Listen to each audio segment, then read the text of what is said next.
High! অনেক দিন থেকে এই গ্রো ব্যাগটার আলু তুলবো করে তোলা হয়নি। তো গাছটা অনেক দিন আগেই মরে গেছে, তোলা হয়নি। আগেরটা তো অনেক দিন আগে গাছটা মরে গেছিলো, তুলে নিয়েছি। মোট 2টো গ্রো ব্যাগে আলু ছিল।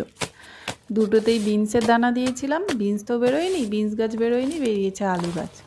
তো নিচে সবজির খোসা ছিল, তার থেকেই বোধহয় আলু গাছ বেরিয়েছিল। তা আজকে আরেকটা গ্রো ব্যাগ বাকি ছিল, তুলেছি। পুচকি 5টা আলু হয়েছে। আবার অনেক দিন তুলিনি, আর 2টো আলু পচেও গেছে। দেখুন, এই যে এই আলুটা পচে গেছে, আর এই দুটো একটু বড় আছে, আরও 2টো আছে ছোট, আর একটা তো একদম পুচকি আলু। আরও খুঁজছি আমি, আরও আলু আছে কিনা খুঁজছি।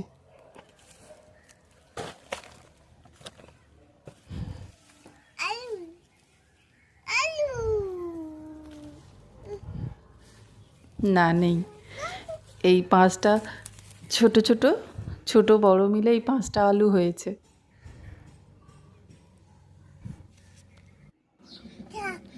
আজকে মোট এই কটা সবজি তুললাম।